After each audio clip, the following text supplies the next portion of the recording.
Et notamment, tu le sais bien, si je t'ai demandé de bien vouloir être avec moi dans cette campagne, c'est que, outre tes qualités d'élu et d'élu à Évreux, je sais l'engagement que tu as pour le handicap, pour le combattre, pour aider les gens qui ont ce genre de problème.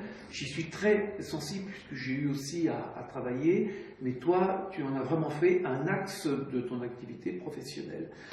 Est-ce que tu peux développer ce qui t'anime et ce que tu penses pouvoir faire, ce qu'on peut faire ensemble dans ce... Ce qu'on peut faire ensemble. Puisque finalement, moi, ce qui a fait que je franchis le pas de l'engagement pour les législatives, c'est de voir que justement, c'est un sujet que tu veux prendre avec moi à bras-le-corps. D'où mon engagement. Donc le handicap, on sait bien que ça concerne tous les âges de la vie. Du coup, ça touche également tous les actes même de la vie. De l'accueil des enfants en crèche.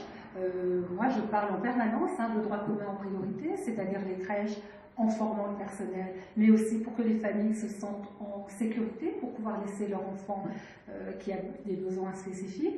Mais ça signifie qu'on va devoir toucher un peu à tous les champs de la société.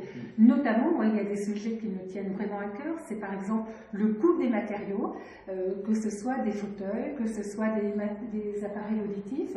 On sait bien qu'il y a un service après-vente derrière qui coûte des sommes importantes pour les familles. On manque de visibilité et là je pense que c'est vraiment un sujet dont nous devons nous saisir.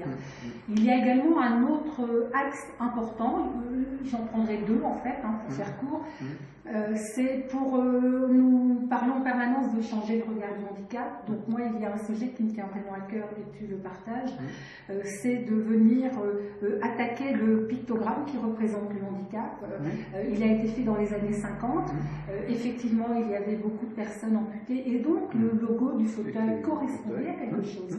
Aujourd'hui, le handicap est à 80% avisé. Il faut donc légiférer autour de cela pour aider à changer le regard au quotidien. C'est un sujet fort, c'est un sujet politique. Et le troisième, c'est que l'allocation adulte handicapé, quand on est dans le champ du handicap, il y a une partie importante des citoyens qui ne peuvent pas accéder au travail parce que pour le moment, on n'est pas encore sur l'emploi accompagné. Eh bien, c'est un droit qui est certes individuel, mais dont le revenu dépendra de la famille. Et si votre conjoint travaille, eh bien vous, en situation de handicap, ne pourrez pas bénéficier de cette allocation. Et il faut vraiment se battre pour que ça devienne une allocation individuelle.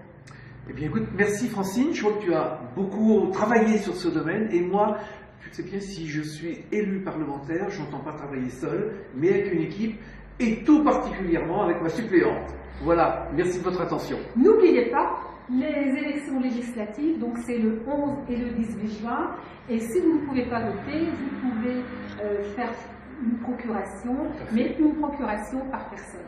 Et en même temps, vous voyez notre engagement, c'est un engagement de terrain, de proximité, vous nous connaissez, vous nous voyez en permanence, et c'est toute la raison de notre engagement. Et n'oubliez pas, les mardis de la permanence, à partir de 19 h, le 9 mai, ça sera consacré au handicap. Voilà, à bientôt.